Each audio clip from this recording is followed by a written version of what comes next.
The sudden increase of COVID-19 cases in Malaysia has ultimately led to the enforcement of the Movement Control Order or the MCO on March 18. Localized clusters began to emerge in March. The largest cluster was linked to a public gathering held in Sri Petaling, Kuala Lumpur. As the MCO commenced, the nation's economy has become the primary public concern. Majority of the businesses in the country were unable to conduct their business operation. At international level, import and export activities have also been disrupted. From the consumer side, they have become more wary in their spending, prioritizing on purchasing essential goods. Subsequently, on March 27, Prime Minister Muhyiddin Yassin announced the Prihatin Rakyat economic stimulus package to cushion the standstill economy that happened because of the Movement Control Order.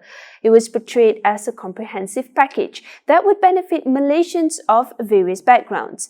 Muhyiddin's method in explaining the package received praises as he makes it easy for the public to understand, notably the Makcik Kyah example. Earlier on March 25, the Prime Minister announced that the MCO would be extended for another 2 weeks, lasting from April 1 to 14. As the Phase 2 of MCO commenced, a stricter SOP was enforced by the government. Operation for food delivery service had been shortened from 8 a.m. to 8 p.m. At the same time, the government also put the effort to bring back more Malaysians stranded overseas, but they must be quarantined for 14 days upon return. Additionally, Ramadan bazaars were not allowed to operate during the MCO. Due to the closure, the government tried to help these business owners by coming out with online bazaar as an alternative platform for them to conduct their sales during the MCO. Yet, not everyone would be able to benefit from this initiative, particularly the older generation who would have trouble in keeping up with current technology.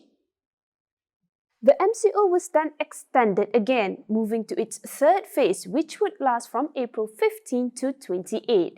The major difference for Phase 3 is that more businesses are allowed to operate. Subsequently, on April 23, the government announced that the MCO would proceed to its fourth phase, which would last from April 29 to May 12. The decision was made as the COVID-19 situation was still on a worrying level.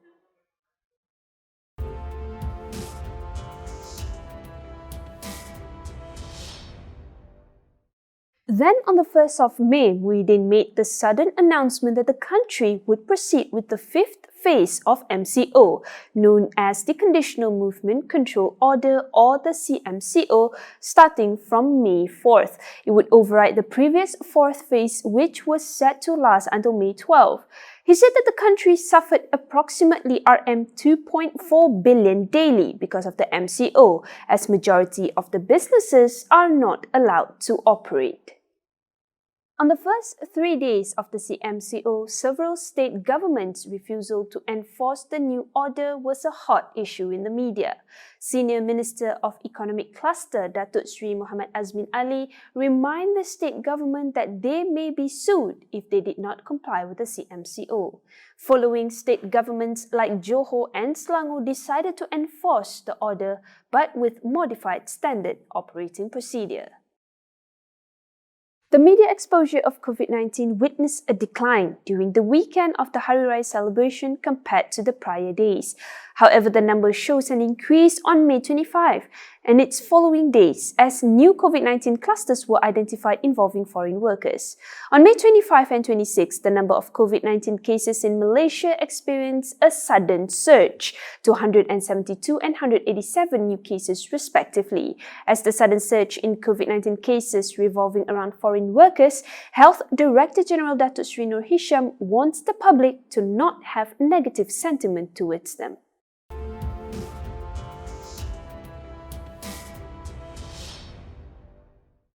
June 10 marks the day for Malaysia to proceed with the Recovery Movement Control Order, which was set to last until August 31. Under the RMCO, more sectors were allowed to open, and this includes barbershops, morning and night markets, as well as sports and recreational activities. The most interesting part of the RMCO is that Malaysians are now allowed to travel across states. Additionally, more non-essential businesses are allowed to operate, primarily for entertainment and leisure. Examples of such businesses that are allowed to operate are snooker centres, gyms, massage parlour and many more.